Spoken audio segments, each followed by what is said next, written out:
Donc on va parler, David il ne me croyait pas, mais on va parler de l'armée. Akadosh Baruch Hu ordonne à Moshe d'aller faire la guerre contre Midian. Pourquoi la guerre contre Midian? On va en parler tout de suite, mais j'aimerais vous poser une question pour rentrer dans le sujet. Quand le Mashiach viendra et on aura l'obligation d'aller éteindre, combattre ceux qui nous ont fait du mal, qui on attaquera en premier? Est-ce qu'on va attaquer d'abord les États-Unis ou est-ce qu'on va attaquer d'abord les pays arabes? Les Arabes. Les Arabes. Amalek. Non, Amalek, c'est les États-Unis. C'est l'Iran. Non, parce qu'ils vont s'entraîner d'abord. Amalek, c'est l'Iran. Non, ils vont s'entretuer d'abord. C'est une question, j'ai pas. Ils vont s'entretuer. Comme disait Rabbi Jacob. Ils vont s'entretuer. Ils s'entretuent, mais pas chez nous. Et après. Le problème, c'est qu'ils vont s'entretuer chez nous. Gog ou Magog, ça va être top. Donc, contre qui on va aller faire la guerre? J'ai toutes les propositions possibles. Amalek, les États-Unis. Ça a dérangé personne d'aller faire la guerre contre les États-Unis. Vous connaissez l'histoire de. Il y avait, au début quand l'État est monté, au début de la Kama, il y avait un problème de Parnassa. Il n'y a pas d'argent en Israël. Donc il y en a un qui a proposé de déclarer la guerre aux États-Unis. Comme ça, ils viennent faire la guerre et puis ils remettent le pays en place. Après, comme ils font à chaque fois, ils reconstruisent. Alors il y a Moshe Dayan qui a dit oui, mais on fait quoi si on gagne?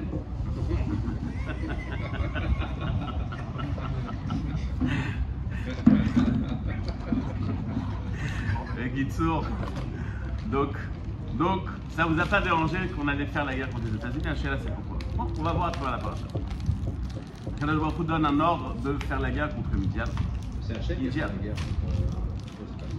Ah bon? Les soldats? Dans les Rachim, ils ne doivent pas venir ici, là tout le monde a... Ah, tu parles de Gog ou Magog? Non, c'était rien pour rentrer dans le sujet, c'est pas pour définir ce qui va se passer. Les Kitsour, donc Kadosh Baruch Hu ordonne la guerre contre Midian. Moshe Rabbeinu envoie Pinchas. On envoie 12 000 soldats, fois 2, 1000 soldats par tribu, plus encore 1000, on verra pourquoi ils étaient là, ça fait 24 000. Quand on voit le butin qui a été pris, le nombre de personnes qui ont été mis en esclavage, des animaux, etc., on comprend que c'était un pays qui était énorme. Donc on a une guerre qui est menée par une toute petite armée, bien sûr il y a la victoire. On ramène un butin et là on passe en mode expert comptable, dommage qu'Achar n'est pas là. Donc on rentre dans des détails de fou. Il y avait combien de vaches, combien d'ânes, combien de moutons, comme si ça allait nous changer quelque chose aujourd'hui. Comme si aujourd'hui on allait nous dire mais attends, vous n'avez pas payé vos impôts ou c'est pas bon. C'est-à-dire il y a une déclaration d'impôts qui, on comprend quand on rentre dans des détails qui ne servent à rien du tout. Combien d'animaux ils ont? C'est la première fois qu'on te dit voilà ils ont gagné tant et tant. Quel est l'intérêt? Donc pour expliquer, pardon? Faut diviser. Oui, pour le partage, c'est vrai, mais on aurait pu dire ils ont partagé, chacun a pris X ou Y et c'est tout, on n'a pas besoin d'entrer dans le détail. C'était la première fois que tu as fait une guerre. Non, il y avait une guerre contre Amalek. Non. Comment ça marche? Amalek, il a un territoire. Amalek, il est venu hors territoire. Non, mais c'est la première fois qu'ils faisaient une guerre, donc ils avaient le Non. zigouille de faire une guerre de Non, territoire. il y avait aussi Sichon et Og qui ont été attaqués. En tous les cas, c'était une bonne. Voilà. Non, c'était une bonne. Tu as bien essayé, quoi. J'ai bien essayé. J'aimerais poser plusieurs questions sur la paracha. Et n'hésitez pas à répondre si vous avez des bonnes réponses. Pourquoi est-ce que. je rigole. Pourquoi est-ce qu'on a reçu l'ordre d'attaquer Midian? Midian nous ont fait du mal, c'est vrai. Ils ont envoyé leurs filles se prostituer. 24 000 morts, c'est vrai, mais c'est pas que 24 000 morts. Si on fait le calcul, il y avait 200 000 exactement. 200 000 morts. Puisqu'il y avait 88 000 juges d'Israël qui sont sortis. Et chacun des juges devait tuer 2 personnes. 88 fois 2, 176 000. Plus 24 est égal à 200 000 taurons. Donc 200 000 morts à cause de Midian. 88 000 juges d'Israël qui sont sortis tuer. Le Bedjin n'avait pas le droit de tuer. C'est-à-dire qu'il n'y avait pas de témoins, il n'y avait pas d'avertissement. Mais ils avaient le droit d'aller attaquer ceux qui fautaient. Donc c'est ce qu'ils ont fait, chacun devait tuer 2 personnes. 88 000 fois 2, 176 000, plus 24 000 est égal à 200 000 futurs bacheliers. Donc on a 200 000 personnes qui sont tuées par Midian. Ok, on va attaquer Midian, je comprends. Combien de juifs sont morts en Égypte par les Égyptiens? On est d'accord. Pourtant, on ne reçoit pas l'ordre d'aller combattre. C'est pas pareil. Pourquoi c'est pas pareil? J'ai pas filé. Ah bah non. Vas-y. Parce qu'on a été accueillis chez eux. C'est vrai. C'est une des réponses. Il y a une des réponses qui dit qu'on a été accueilli. Bon, c'est une des réponses très difficiles à valider. C'est comme si on disait on n'attaquera pas l'Allemagne parce qu'ils nous ont quand même hébergés à Auschwitz, 5 étoiles. C'est le même genre d'idée. Non, mais c'est difficile à comprendre. C'est vrai ce que tu dis, c'est marqué, mais c'est très difficile. Ok, et après, si le type il t'invite chez lui à la maison, il te sert une bouffa et après il sort un couteau. Je dis attends, mais c'est une bouffa. Bon, je dis on réfléchit quoi, c'est pas. Ce qu'il dit c'est vrai. Le problème c'est que c'est vrai. Si c'était pas vrai, ça m'aurait pas dérangé. C'est marqué. On n'a pas attaqué l'Égypte parce qu'on a eu de la reconnaissance envers. On en a déjà parlé. On en a déjà parlé ici. C'est pas une guerre de conquête. Une guerre de vengeance. Une guerre de vengeance contre Midian. Il y a marqué l'Inkom Nikmat Bnei Israël. Il faut se venger. Ok, se venger. Alors va te venger contre l'Égypte aussi. Pourquoi est-ce qu'on se venge que contre Midian? Parce qu'il y a des bonnes périodes en Égypte. Je sais, Sur cette terre. J'ai pas compris. C'est-à-dire quoi? Il y a des bonnes périodes. Il y a eu des très mauvaises périodes. Oui, mais- Tous les jours, il y a 3 enfants juifs qui étaient égorgés. On mettait les enfants dans des murs. Avant ça, l'histoire. Avant ça, il y a des gens qui divorcent. Avant ça, ils étaient fiancés, tout était rose. Mais ils ont pris leur Parce terre. que l'Égypte, elle a voulu nous tuer physiquement et que Midian, elle a voulu nous tuer au niveau de l'âme. Ah là, bah,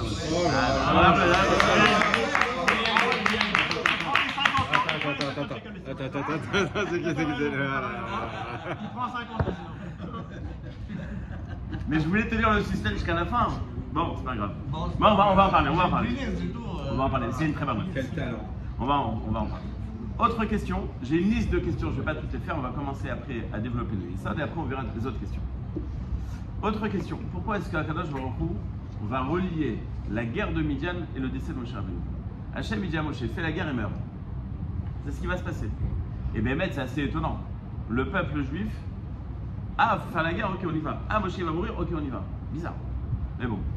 Hachem dit à Moshe, fais la guerre et après la guerre, tu meurs. Quel rapport entre les deux? Évidemment, la question de base, c'est comment se fait-il que Moshe il a dit, bon, ok, j'y vais tout de suite. Il aurait pu attendre un petit peu. Pourquoi est-ce qu'il est parti directement à la guerre? C'est bon, je fais la guerre, je m'organise, on va faire des élections, on va voter, qui va aller, on va prendre son temps. Non, il y va tout de suite. Autre question. Qui va faire la guerre? Qui est le chef d'armée? Qui est le Ramatkal? Pinchas. Ce ne sera pas Yoshua. Ce ne sera pas Moshe Rabbeinu lui-même. Yoshua, c'est le vice-président. Celui qui va prendre les choses en main. Pinchas, il est bien gentil, hein, on l'a bien, mais on en a parlé la semaine dernière, non? Il était déjà désigné comme successeur. Donc, Yoshua lui prend les choses en main. Pourquoi Yoshua et pas Pinchas? Pourquoi Pinchas pas Yoshua? C'est ça la question. Dans cette guerre, non. Dans les autres guerres, oui. Oui, tu as raison. Dans les autres guerres, c'est Yoshua qui va gérer les autres guerres. Donc Yoshua, il a pas moins d'expérience que Pinchas. C'est Pinchas qui a géré la guerre. Pardon? Non, je disais qu'en plus Pinchas, il a été remis en question sur son acte guerrier entre guillemets. Il a été remis en question et après il a été validé. Mais... Non mais c'était pas celui qui avait la plus de légitimité pour aller faire la guerre. On va voir. C'est ça la question. On va voir la réponse. C'est ça la question. Dernière question. Non, il a expliqué. On disait que celui qui allait poser une question à Ephraim Ibris, qu'il était malheureux. Parce que, et lui, il était celui qui posait la question et celui qui avait la réponse. Parce que à chaque fois qu'on posait Ephraim Ibris, celui qui connaît Ephraim dans la Gemara, chaque chose, il te dit, c'est 2 dynimes différents, c'est 2 sujets différents.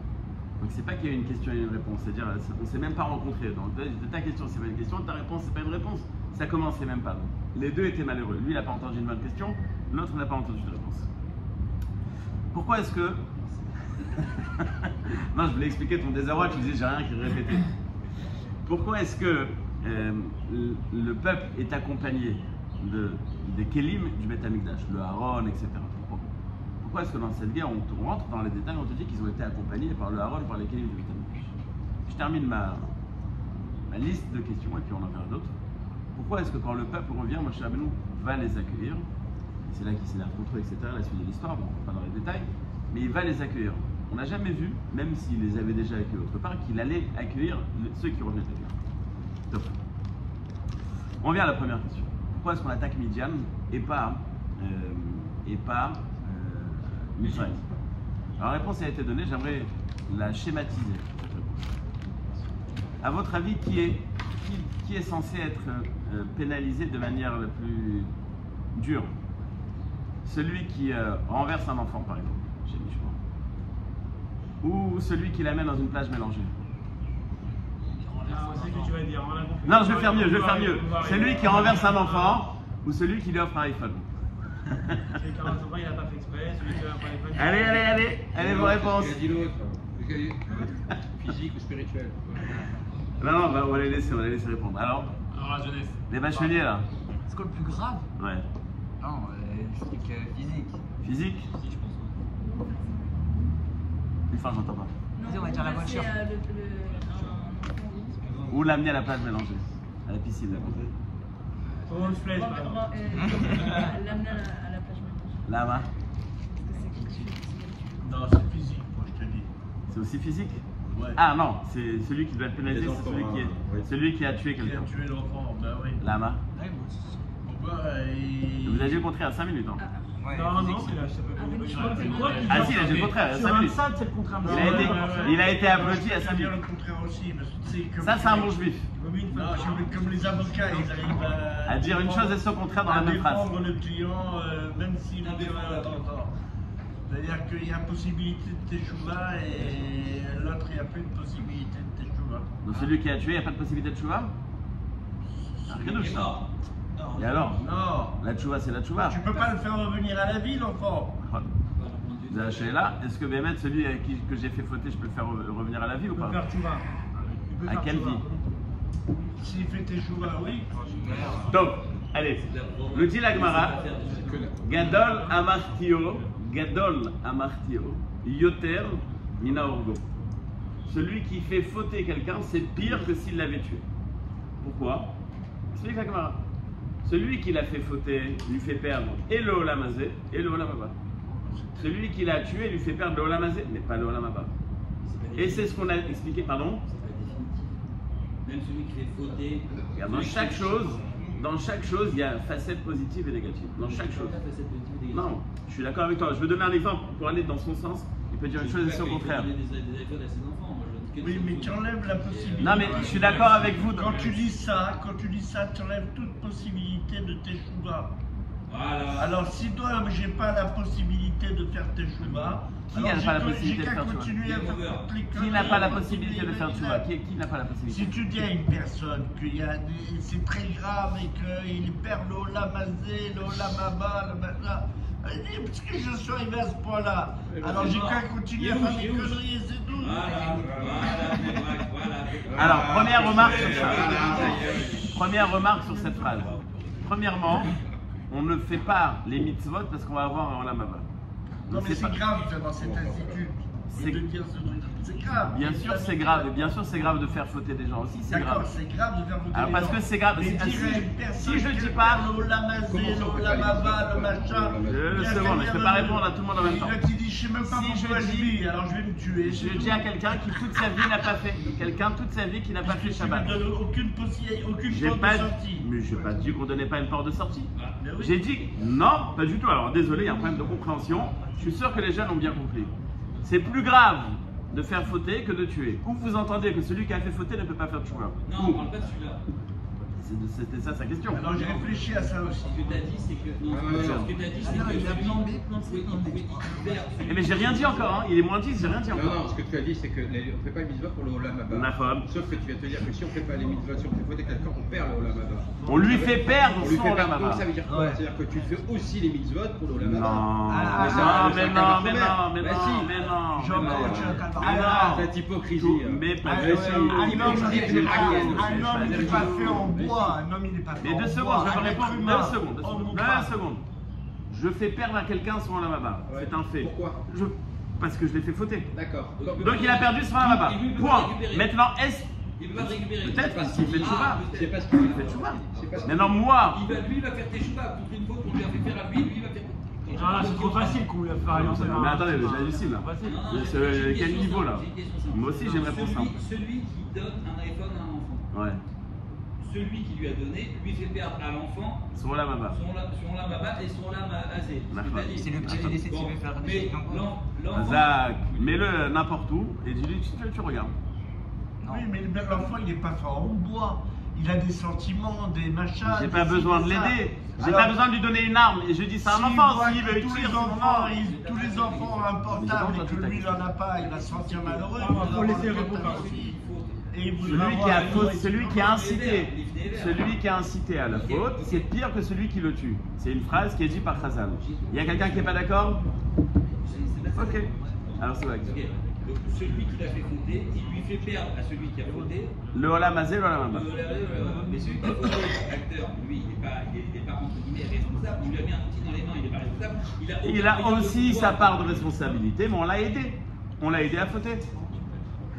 Les Juifs qui sont morts quand ils ont fauté par les filles de Midian, on les a incités à la Vera. Et pourtant, ils ont été tués. Donc les deux ont une part de responsabilité. Ceux qui ont fauté. C'est ce que ça exprime comme idée, c'est-à-dire que finalement, c'est inaltérable comme statut. Non, non, c'est pas ce que j'ai dit. Celui qui a fauté peut toujours faire tchouva. Toujours. Celui qui a incité à la faute, c'est très grave ce qu'il a fait. Donc, Gadol Amartio, il termine à orgo. Maintenant, pour ta question, je peux te faire perdre ton Olam Haba, c'est très grave. Mais moi, je ne fais pas les mitzvot parce que je veux recevoir un Olam Haba. Quel rapport entre les deux? Quel rapport entre les deux phrases? Tu viens de dire, si je te fais fauter, tu perds ton Olam Haba. Moi, pourquoi est-ce qu'on dit que ce que j'ai fait c'est grave? Parce que je t'ai fait perdre ton Olam Haba. Est-ce que moi, quand je mets les tefilines, je suis en train de dire combien de Olam Haba je vais avoir? C'est un autre sujet. Sinon, tu ferais pas. Pourquoi tu mettrais les... On en a déjà parlé 150 fois. Vous allez en apprendre. Par contre, il faut le laisser parce qu'il a quand même préparé un cours. J'emmène un copain manger une glace que non cachère. Parce que moi j'adore cette glace. Et je lui fais manger cette glace. Une fois il a mangé cette glace qui n'était pas cachère et tout. Elle est bonne, elle n'est pas cachée, n'est-ce pas? Elle est très bonne. La glace est très bonne. Jusqu'à midi, il a trouvé et tout. Bon, ce type-là, je l'ai fait fauter parce que je l'ai, malgré lui, alors qu'il mange cachère, je l'ai fait manger non cachère. Okay. Donc, je suis fautif de l'avoir fait manger non cachère. Exact. Mais lui, il a trouvé ça très bon. Donc c'est une faute encore plus grave. Il a profité de la faute. Tom. Il est 55. Il est tunisien. Allez. Donc la question était simple. Et la réponse aussi est très simple. Pourquoi est-ce qu'on a attaqué Midian et pas l'Égypte? Parce que Midian nous ont fait fauter. C'est la source de la Gemara. D'où on sait que celui qui a fait fauter est pire que celui qui a tué. La preuve, c'est qu'on a eu l'obligation d'aller attaquer Midian et non pas d'aller attaquer Mitzrayim. Et pourtant, l'Égypte nous a fait souffrir pendant 210 ans. Donc, pardon, Il y a le cible de le détruire. nous détruire spirituellement. Voilà, physiquement. détruire spirituellement. Et c'est pour ça qu'on a eu l'obligation. Que le peuple juif. C'est ça qu'il y a eu. Non, que le peuple juif rejette totalement Hachem et ses commandements. Et c'est pour ça que j'ai commencé à poser une question simple. Qui on attaquera en premier, les États-Unis ou les pays arabes? Vous m'avez répondu l'Iran ou je ne sais pas quoi. Qui a dit? Qui nous fait plus fauter? Les États-Unis. Bah oui, c'est ce que j'ai dit. L'Occident, de manière générale, nous fait plus fauter que les pays arabes. Pourquoi? Il y a une haine entre les Juifs et les Arabes, c'est vrai. Mais il y a, j'ai pas envie d'être leur avocat, mais il y a quand même des choses où il y a beaucoup de points communs. En termes de tzniut, etc. Il y a des points communs. En tous les cas, de manière extérieure, il y a des points communs. Si. Ils ont institué le wokisme qui est une loi complètement je ne veux pas rentrer dans les détails. Je ne vais Je pas rentrer dans les détails. Mais ce qui a démocratisé, l'Occident a démocratisé, soumettre les peuples, les gens. l'Occident a démocratisé tout ce qui est Arayot. Ce que les Arabes n'ont pas fait. Donc tout ce qui est Gdusha a été attaqué par l'Occident, ce que les Arabes n'ont pas fait. Ce qui se passe en cachette, on s'en fout. Voilà, c'est ça, exactement. La cellule familiale, je ne sais pas si c'est un RR. Tout, ils ont fait tout exploser depuis mes sociétés. Ils sont excités. Aux États-Unis, c'est le pays. Donc quand on se pose la question, c'est-à-dire on a toujours beaucoup plus de familiarité avec un occidental qu'avec avec une personne qui est arabe ou autre. Mais en vérité, en termes de religion et en termes de vision et en termes de ce qui a détruit les valeurs occidentales ont beaucoup plus détruit que les valeurs qu'on trouve chez, par exemple, les Arabes. La Chine, c'est toujours hors sujet. Non, vraiment, il n'y a jamais eu de problème avec eux. Je ne sais pas pourquoi. Pardon? On n'a aucun lien. Non, il y a un livre qui a été écrit sur l'unité juive en Chine. J'ai oublié comment il s'appelait. C'était une femme qui a écrit ce livre, une américaine d'ailleurs. Et ça me rappelle une histoire. Il y avait un soldat américain qui était au Japon après la Deuxième Guerre mondiale. Il cherche une synagogue. Et il rentre dans une synagogue. Il y a 500 Japonais qui sont en train de prier. Bon, il prie avec eux. Et puis à un moment, il y a le rabbin qui arrive et dit vous cherchez quoi? Il dit je suis juif. Alors le rabbin japonais il dit ah bon, vous n'avez pas l'air. Vous n'avez pas le type. Donc, on dit à Moshe Rabbeinu, écoute, tu vas tuer Midian et tu vas mourir. Là. Pourquoi est-ce que c'est lié les deux choses? Parce que Midian ont été prêts à sacrifier leur vie pour nous faire perdre le Olam Haba. Et Moshe Rabbeinu est prêt à sacrifier sa vie pour nous faire gagner le Olam Haba. C'est-à-dire que vous avez mis en avant le Olam Hazé. Les filles de Midian vont venir, vous allez vous amuser. Vous avez voulu perdre, vous avez été prêt à sacrifier votre Olam Hazé pour faire perdre notre Olam Haba. Et Moshe Rabbeinu, c'est le symbole du contraire. Moi, je suis prêt à perdre mon Olam Hazé pour vous faire gagner le Olam Haba. C'est-à-dire qu'il remet l'échelle des valeurs en ordre. On est prêt à sacrifier son Olam Hazé pour le Olam Haba et pas dans l'autre sens.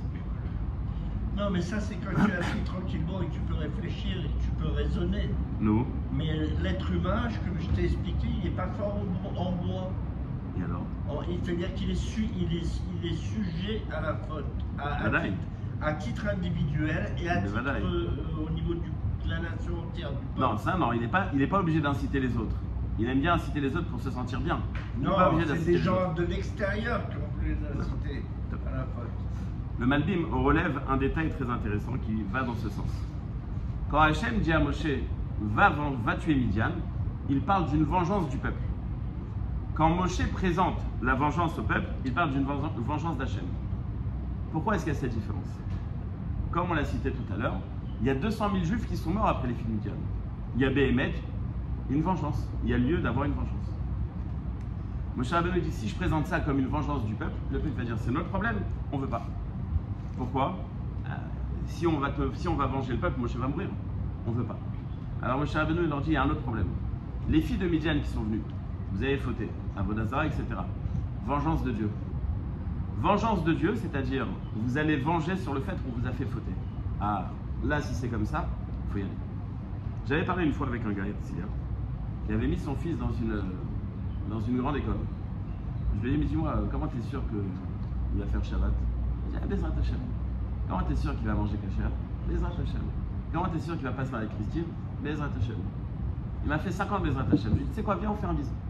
On va échanger. Je lui ai dit, mais pourquoi tu mets là-bas? Il m'a dit, c'est un bon métier. Tu viens, on fait autre chose. Mets-le à la yeshiva. Bezrat Hashem, il aurait une bonne part de ça. Viens, on échange de Bezrat Hashem. T'en as 15. Peut-être il va manger kasher, peut-être pas. Peut-être il va se marier avec Christine, peut-être pas. Peut-être il va faire Shabbat, peut-être pas. Tout, tu me dis Bezrat Hashem. Mais dès qu'on parle de Parnassa, elle fait Bezrat Hashem. Viens, fais le contraire. Bezrat Hashem sur la Parnassa, et le reste, tu protèges. Dans tout ce qui est matériel, de manière instinctive, on ne lâche pas le morceau. On veut le meilleur boulot, la meilleure voiture, la meilleure maison, etc.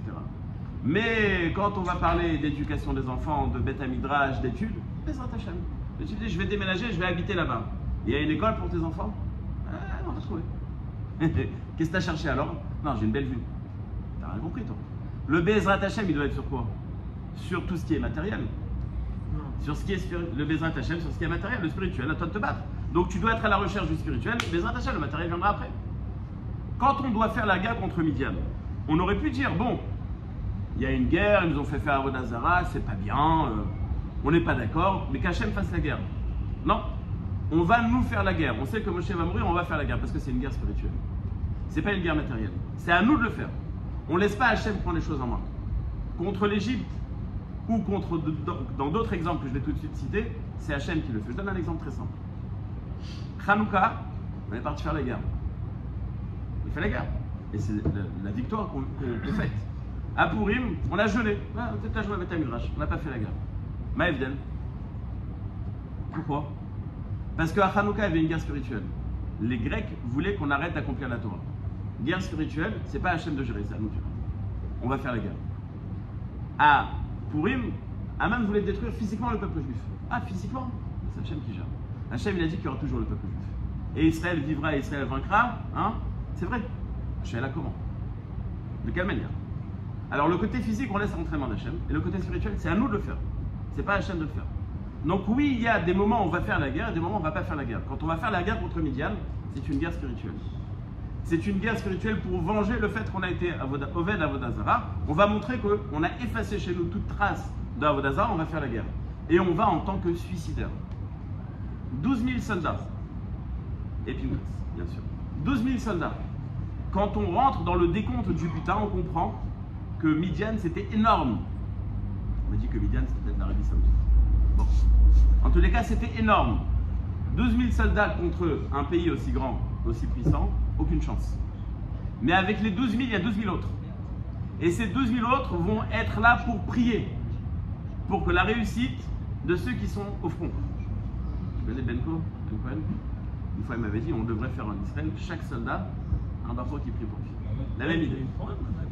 Mais qui est sur l'homme échalé. Donc il y a une association dans cette guerre. Pourquoi? Parce que cette guerre, c'est une guerre spirituelle. Mais on ne peut pas dire à Hachem, guerre spirituelle, t'as qu'à faire toi la guerre. Donc on va nous faire la guerre. On va nous faire la guerre, on va nous faire la guerre. On va nommer des soldats, et ça va être des soldats qui vont être très spéciaux, comme on va voir tout de suite, qui vont aller faire la guerre. Mais on va en minorité. On va avec très peu de chances de réussir. Parce qu'au final, on va faire la guerre pour Hachem, alors Hachem va être associé avec nous. Donc on doit faire la guerre. On ne peut pas dire à Hachem, débrouille-toi, fais la guerre tout seul. C'est nous qui devons mettre en marche cette guerre spirituelle. On doit aller se battre contre ce Midian qui nous ont fait fauter, c'est vrai. Mais après qu'on va mettre en place ce système, et on va faire la guerre, on a besoin de l'aide de Dieu. Quand le peuple revient, on va partager le butin 50-50. Ceux qui sont partis à la guerre et tous ceux qui sont restés. Les soldats, ils arrivent et disent, oh, nous on était au front, en train de transpirer comme des chameaux. Peut-être qu'on allait mourir. Et vous, vous étiez pépère dans la kilim, là, en train de faire voter Elim, et vous allez recevoir 50%. La pitam. On a travaillé dur, vous non? C'est justement ça qu'on met en avant. On est à égalité, exactement à égalité. Parce que c'est une guerre qui est spirituelle et parce que c'est le spirituel qui a gagné. Donc on est à 50-50. C'est vrai que vous deviez y aller. C'est vrai. Il faut qu'il y ait certaines personnes qui soient au front. Mais il faut ceux qui soient derrière et qui les supportent parce que c'est une guerre qui est spirituelle. Donc on va te dire, il y a 50-50. Le partage ici doit être 50-50. Et c'est d'ailleurs pour ça, comme David l'a relevé, que Pinchas est le chef d'armée. Qu'est-ce que Pinchas a fait? Messirut Nefesh contre une avéra qui a été faite. C'est une guerre spirituelle. Si c'est comme ça. C'est Pinchas qui doit gérer. C'est le général d'armée qui est adapté. C'est pour ça qu'on va prendre les kélim du Beth Amikdash. Parce que c'est pas une guerre en mode on a les meilleurs chars, on a les meilleurs avions. Non, on a une guerre parce qu'on a une guerre de Dieu contre Midian. On a une guerre de Dieu contre un symbole de Toum'a. Donc si c'est ça la guerre, donc c'est la Gdusha qui va à la guerre. C'est la Gdusha qui va à la guerre. Bon alors, on va nommer des soldats. C'est marqué dans le Passouk. Vous deviez, le terme de chilout, les jeunes le connaissent sûrement. Quand par exemple quelqu'un va en Tioul et qui s'est paumé, il y a un chilout. Un hélicoptère qui va venir te chercher, etc. J'ai entendu hier qu'il y avait deux jeunes un peu farfelus qui ont, c'est ceux qui ont des, comment dire, un truc là, Instagram, ils sont suivis par des gens. Hein? Oui, mais ils sont suivis là. Influenceurs, ouais, un truc comme ça. Et donc ils se sont filmés en disant voilà, on va rentrer dans tel Tioul, on sait que c'est dangereux, on y va. Et au final, ils se sont perdus, c'était dangereux. Un hélicoptère qui est venu, qui les a, j'ai oublié comment ça s'appelle, les Frida, je crois, les a sauvés. Mais comme ils en ont marre, et je comprends tout à fait, ils les ont attaqués en justice. 180 000 shekels. Exactement. Non mais ça coûte l'argent. 180 000 shekels. Eux, ils ont eu la route de dire on vous a pas demandé de venir. On vous a pas demandé de venir. C'est la route-pas. La route-pas. Ah ok, crève alors. Ça, c'est l'avocat qui. Moi, ça m'est arrivé avec l'ambulance. Ils te disent n'appelle pas l'ambulance. Le type il est couché au sol, il ne plus l'assurance. C'est ça. L'ambulance. Ouais, exactement. S'il a décidé de ne pas l'appeler avant, c'est son problème. Et le mec, il est arrivé. Il sort en hélico, il fait un petit tour en hélico, il est content, il se filme. Le mec il se filme dans l'hélico, et après il te dit bon putain, on va demander de venir. Oui, c'est un khatsouf. Non, en fin de compte, ils ont arrivé à un accord 80 000. Mais c'est rien que pour éduquer ça, le Michel. Non, donc le terme de chilout, c'est quelque chose qui est très compliqué. Et khaltsoum et itechem, c'est pas n'importe qui peut aller donc faire cette guerre. On a besoin de tzadikim qui aille faire cette guerre. C'est pas n'importe qui est capable de faire cette guerre. Pour pouvoir accomplir cette obligation de faire la guerre contre la Touma, on a besoin de la Gdusha. On a besoin de tzadikim. Donc on va avoir Béhémet, on va être à la recherche de gens qui doivent faire cette guerre. Donc oui, il y a l'obligation de faire une guerre, mais c'est une guerre qui est spirituelle. Elle va être sous forme physique, elle va être miraculeuse, puisque comme on voit la taille du butin, on comprend que c'était un miracle. Mais au final, la démarche obligatoire, c'était de dire on est prêt à se battre pour le spirituel. On a gagné parce qu'on a fait cette démarche. On est prêt à mourir. C'est pour ça qu'il y a marqué le Malbim, il ramène un midrash, il dit que Echaltsum et Itechem, une des explications c'est qui est prêt à mourir pour ça. Il fallait trouver des gens comme Pinchas, c'est pour ça que Pinchas est leur patron. Qui est prêt à mourir pour ça? Vous êtes prêt à mourir pour ça, mais c'est pas n'importe qui. Pas n'importe qui est capable de faire cette guerre. Mais dans la chronologie, pourquoi dans ce cas-là, ils sont prêts à aller se battre pour sauver le spirituel, alors que pour aller se battre matériellement, il y a 3 semaines, un mois, quand il y a eu les miraglim, là, il n'y avait plus personne. Ils avaient peur de perdre, justement, mais c'était ça la remarque. C'était ça la remarque. D'abord, chronologiquement parlant, c'est pas BMX, 3 semaines de différence. Mais BMX, c'était ça la remarque. Vous pensiez, c'était 40 ans avant, vous pensiez que vous allez faire la guerre de manière matérielle, mais vous avez oublié que c'est moi qui fais la guerre. Vous devez rien que fournir un effort, c'est moi qui fais la guerre. Donc c'est pour ça qu'ils ont été punis. C'est normal. Et c'est la même les couleurs. Mais Kitso, en 2 mots, ce qu'on doit se rappeler, c'est de savoir peser sur quoi on va fournir des efforts et sur quoi on va moins fournir d'efforts. De manière instinctive, on fournit des efforts toute la journée sur des choses qui nous intéressent. Et en général, ce qui nous intéresse, c'est comment est-ce qu'on va kiffer, de manière matérielle. Est-ce que je vais me lever à la tefila? Oh, si je me réveille, j'y vais. Mais si demain il y a un tioul organisé à 5h du matin, si j'arrive à dormir, je vais me réveiller à 3h du matin. Là, parce que ce qui m'intéresse, je me sens impliqué. Ce qui m'intéresse moi, c'est les obligations. J'ai pas le choix, mes parents vont me saouler. Ma femme va me saouler, pourquoi t'es pas parti à la tefila? Bon, je vais me lever. Je vais pas arriver à 8h, la tefila à 8h, je vais arriver à 8h20. On va pas avoir minyan tout de suite, obligatoirement, parce que c'est que la tefila. Par contre, s'il y a un foot qui commence à 9h, on est déjà sur le terrain à 8h30. Là, ça dépend pour qui tu dis. Ça dépend de regarder chez Je parle pour tout le monde, Donc, où est-ce qu'on doit fournir des efforts? C'est ce qu'on apprend ici, de cette guerre de Midian. L'effort doit être sur le spirituel. Et quand on fait l'effort sur le spirituel, on reçoit la bracha sur le matériel. Le partage des richesses dans les guerres, Peut-être. Je n'ai pas connaissance de ce partage, mais peut-être. Mais je ne sais pas si toutes les guerres n'étaient pas aussi spirituelles. C'est-à-dire, par exemple, de Kibush Yarkid, de David Ameler, quand il faisait des guerres, ils appellent ça Kibush Yarkid, comme si c'était que son intérêt. Donc, je ne sais pas là-bas comment quelle approche il y avait. Il y a eu les 2 tribus.